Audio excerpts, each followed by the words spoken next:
பாமக தலைவர் ராமதாஸ் கேள்வி எழுப்பியிருக்காரு. யாரை வந்து சந்திச்சு அவருக்கு வேற வேலை இல்லை, அதனால டெய்லி ஒரு அறிக்கை கொடுத்துட்டு இருப்பாரு. அதுக்கெல்லாம் பதில் சொல்ல அவசியம் இல்லை.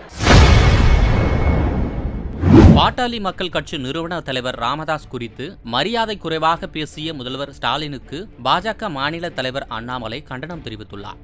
இதுகுறித்து அவர் வெளியிட்டுள்ள எக்ஸ் பக்கத்தில், இதுவரை திமுக ஆட்சியின் ஊழலை மறைக்க அம்பானி அதானி என திமுக கூறி வந்ததாகவும், தற்போது அதானியுடன் திமுக குடும்பத்திற்கு இருக்கும் நெருக்கம் அனைவருக்கும் தெரிய வந்தவுடனே அதனை மறைக்க ஸ்டாலின் முயற்சி செய்வதாக கூறியுள்ளார். மேலும் இதுகுறித்து கேள்வி எழுப்பிய மூத்த அரசியல் தலைவர் ராமதாஸ் அவர்களை தரக்குறைவாக பேசி இருப்பதையும் தான் கண்டிப்பதாக கூறியுள்ளார். 2011 முதல் 2021 வரை திமுக ஆட்சியில் இல்லாதபோது ஆளுநர் மாளிகைக்கு தான் அடிக்கடி ஓடி சென்றதை ஸ்டாலின் மறந்துவிட்டார் என கூறிய அண்ணாமலை, திமுகவின் இரட்டை வேடம் குறித்து கேள்வி கேட்க அனைவருக்கும் உரிமை இருப்பதாக தெரிவித்துள்ளார். மேலும் தமிழக அரசியல் வரலாற்றில் முக்கியமான பங்கு வகிக்கும் ராமதாஸ் கேள்வியில் உள்ள உண்மையை எதிர்கொள்ள முடியாமல் தரக்குறைவான பதிலை ஸ்டாலின் கொடுத்திருப்பது அவரது இயலாமையை காட்டுவதாகவும், இது முதல்வர் பதவிக்கு அழகில்லை என பாஜக மாநில தலைவர் அண்ணாமலை தனது அறிக்கையில் கூறியுள்ளார்.